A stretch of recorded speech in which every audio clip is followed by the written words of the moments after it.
It feels like fall now. So it feels more like the end of, I'll tell you, Saturday, I think it was Saturday. That was like a summer day. It was. It was like 87, 88 degrees. Very hot. What do you got? What's your good? My good is the Minnesota Vikings at 3-0. And they're putting it on good teams. Yesterday, they beat the Texans 34-7. The week before, they beat the 49ers 23-17. And in the process, Sam Darnold is completing 68% of his passes. He's got 8 touchdowns and only 2 interceptions. Aaron Jones is averaging 5.5 yards per carry. And the defense has 16 sacks and 6 takeaways. The Minnesota Vikings have been as impressive in the first 3 weeks, I think, as any team in the National Football Sam League. Darnold is Geno Smith Part 2. Is he not?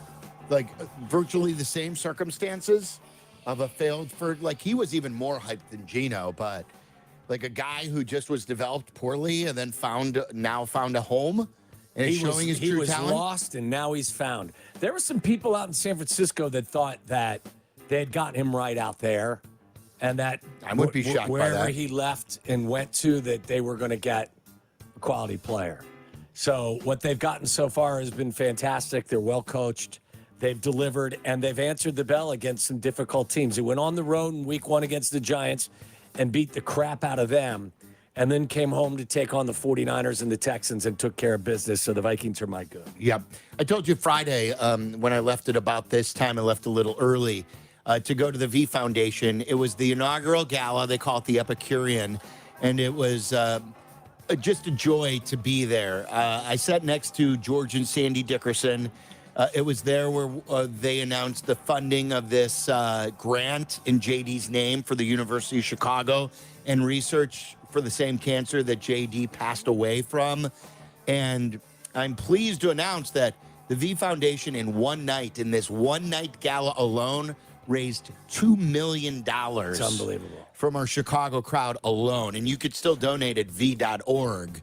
But Coach K was a spectacular host, told some great Chicago stories about him growing up in Ukrainian Village and what Chicago means to him. And he told me some really good stuff, too, about Chicago sports. He loves Billy Donovan. He was telling me that Arturas was his scout when he was the head coach of Team USA basketball. Really? So AK was his scouting the overseas teams, the foreign countries, because he was so familiar with, overseas basketball. So he would give them the scouting report on those players. So he and I was telling him, AK, though, hasn't done anything here. And then what was the funniest was hearing a Hall of Fame coach who spent his entire career devising game plans talk about a sport that he doesn't do for a living. And he goes, Sylvie, would you tell them? And this was so funny, too, considering what happened Sunday. He goes, would you tell them to stop running to the outside, and would you tell them to start running between the tackles? They keep running, and they keep trying to make up so many yards by running outside. They're making it harder on themselves. Run straight forward, north and south running. And I said, Coach K, I go, how are you watching a Bears game? Do you just like chill out? And he goes, how did I coach a game? I go, you were pretty fiery. He goes, that's how I am watching a Bears game. I go, are you? I go, that, like, I can't, I don't know if I could picture that. He goes, that's the way I am watching a Bears game still to this day. How do you feel about that, Tyler? No comment. My He mother just came to town and raised $2 million. That's fantastic. For cancer research. That's fantastic. Everything else, you know my thoughts. Go ahead. Who's next? What's your good? I'll go ahead and step in here and save us. My good, gentlemen, occurred in the Detroit Lions game against the Cardinals. Man, the play call by Ben Johnson, the old hook and lateral to Jamar Gibbs, had him racing in for a untouched touchdown. That's how you get your playmakers the ball in space. I've got my eye on you, Ben Johnson, just in case, in the event the Bears find themselves in need of an offensive mind to oversee their football team next year. I'm watching you, fella. Good job. Good job by Ben Johnson and Jameer Gibbs. What do you got, Tyler? My good is Andy Dalton and the play that he had over the weekend. Threw for over 300 yards and 3 touchdowns. He's the only quarterback in the NFL to do that so far this year. And the Panthers obliterated the Raiders this week. What are you accomplishing, though, if you're Carolina? Just getting yourself to not be a disaster? I mean, is there something to this?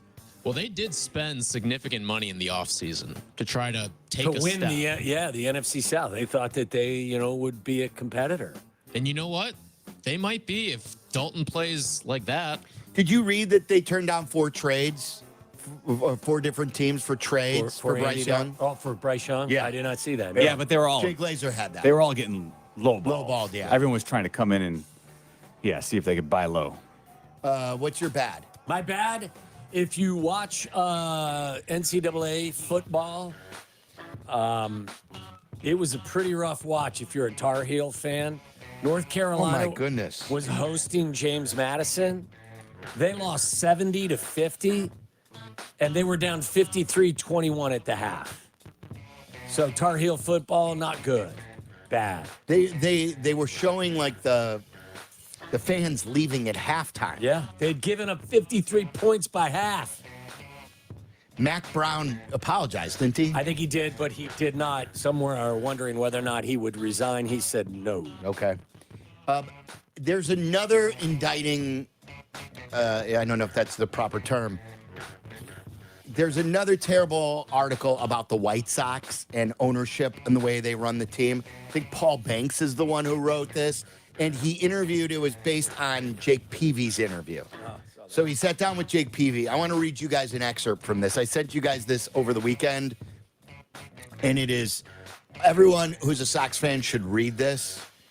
And he just tells you how it starts at the top. All this stuff is allowed to be happening. And I've told you for years that Jerry embraces like front office arguing. The chaos. The chaos. And he's done it with the Bulls. He's allowed it to happen with the White Sox. And you wonder where it is. And Jake Peavy says, no surprise that they're here. Here's one portion of the article. This is a quote from Jake Peavy. You look at Alan Thomas, strength and conditioning coach. There was not a cohesive plan between Herm Schneider, the training staff, and the strength staff. Herm disliked what was going on there in the weight room. Pitching coach Don Cooper ran every bit of the pitching, where Ozzie Guillen really didn't do anything with pitchers. Third base coach Joey Cora kind of made the lineup while Ozzie talked to the media and just kind of sat above everyone else's heads. Ozzie thought he was in charge. Joey thought he was in charge. Coop thinks he's in charge. Herm Schneider thinks he's in charge. Him and Jerry are best friends, and this really trumps anybody in the room. Then you have a manager in Ozzie who can't speak to Kenny Williams, can't be in the same room as Kenny Williams. You're at a huge disadvantage, and we were like that for years, and that was just since I was there. And it just goes on and on and on. I mean, like, it goes on. He talks about, like, how there was one clubhouse attendant in New York with the Yankees who was going crazy because the White Sox staff couldn't even get their tickets right for, like, their families. And Jake Peavy said, like, the attendant said, hey, Jake, who's in charge here? And Jake Peavy's famous saying about the White Sox was, the situation's in charge. Because no one was ever in charge of anything with the White Sox. And he goes, let me tell you, he goes, I'll send you. He goes, like, there were like 5 different guys who were sort of in charge, but no one was truly in charge. And this has been years and years of things getting out of control. And this is why they've bottomed out finally, because it's been years of neglect. So you've got to read this interview from Jake Peavy, who open and honest and doesn't have an axe to grind and keeps saying that he enjoyed his years in Chicago, some of the best years of his life. But he saw this coming just of the way the team ran under Jerry those years. Sad. It's my bad. Side note, completely unrelated, the White Sox tied the 62 Mets for the most losses since 1900 the other day. And they could break it tomorrow. 120. Right on your home for the Sox, ESPN 1000. My bad, gentlemen. In that very Panthers-Raiders game, The Raiders looked like they had given up at times, and their head coach was none too happy, and that led him to this in the postgame press conference. The team just didn't seem to show up tonight. No, they didn't. I think as the game went on, I don't think it was a team. I think there was definitely some individuals that made business decisions, and we'll make business decisions going forward as well. That's incredible. Don't think that's a great look, though, from the guy who had one of the worst decisions earlier in the year on a 4th and 1 when he chose to punt from, what was it, the 41-yard line, when they had a chance to try and do something in that game. And also a guy who has his own issues off the field with businesses going bankrupt. So, I don't know. Antonio Pierce, you may just want to make sure you have everything in line before you start calling players out. I'd do that behind closed doors personally, but hey. Okay. We'll play the Matt Eberflus game. I'm encouraged. All right, go ahead, Tyler. My bad are teams that won as a big underdog last week. They were not good this week. The hangover game for a number of teams. Tampa Bay got smoked. New Orleans looked bad in the loss. Vegas, Meller just alluded to it there, and then Atlanta last night. Some questionable decisions made there. They all went 0-4 after being underdogs of 5.5 or more points last week and averaged 14.5 points on offense, which is part of why I'm with you, Sylvie. I like the Bears over the Rams this upcoming week because it's the big win and kind of the hangover game after. Waddle's going to get mad at you. Why would I get mad at him? I appreciated his analysis last week, coming to the conclusion that the Bears should have beaten the Colts. What's your dirty? My dirty was the White Sox losing to match that record at 120 L's on the season. 6 more chances to lose as well. Let's do it. My dirty is Adam Abdallah. I turn on the radio for my Bears pregame, driving down to the station, and Abdallah's voice doesn't sound like it normally sounds. He had party voice. And then I come to find out it's because he was doing some salacious things at Riot Fest besides just enjoying music. I've been snorting dust for 48 hours, not cocaine or angel dust or anything. There's just a lot of dust in the air. He was snorting dust all weekend. I don't think intentionally, but snorting dust can't be good for your nasal passages. By the way, I found it odd too, and I said it to him. The whole concept of wearing earplugs for a concert still to this day is... A lot of people do it, though. I know, and I've they never explained done it it, to me, but it just seems kind of odd. Oh, you that have do to. that. The way they crank it out, it's so Really? loud. Yeah, with the decibel levels, you have to these days, I feel like. I remember I would go to Bulls games back in the day at the Chicago Stadium, and I would get like a kick out of going to bed. This is when I was a child, and my ears would be ringing in bed. Like it probably did. Like Probably a lot not of a people. good thing. No, like and I would go like often, and every night I'd go to bed having ringing ears. There would literally be ringing in my ears because it was so loud. So I probably could have used earplugs too back Little then. tinnitus for you. Probably why I have to crank my headphones so loud. Yeah, I think so. But I think that being at the United Center is more of a visual experience than an audio experience versus a concert, which is more of an audio experience versus a So you're saying that yeah, that's you need whatever. To each their own. who's up now? Speaking of Tyler referencing questionable decisions being made in Atlanta, how about Arthur Blank putting himself in the Ring of Honor last night? Bold move by the old codger there, I'll say. Listen, I guess, I know he's meant a great deal to Atlanta, the community, and we always give him kudos for keeping the concession stand prices at rock bottom prices. Like when TP embraced too because of that.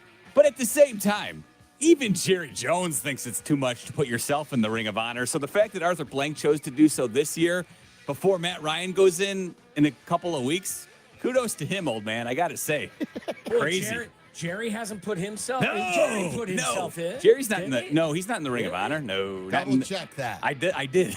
You did. Yeah, I did. Unless something changed, I but got time to jack with you. It's just called the Jerry Jones Ring of Honor. maybe that could be it. It's just inside his luxury suite. All right, what do you got? Wrap us up, Tyler. My dirty took place in Mississippi high school football, where 5-star kicker Evan Noel set the Mississippi high school record with a 61-yard field goal. You already got him on watch. And our guy can't hit from 56. He shorts it. You're obsessed. Like a dog on a bone. Love it. It's good.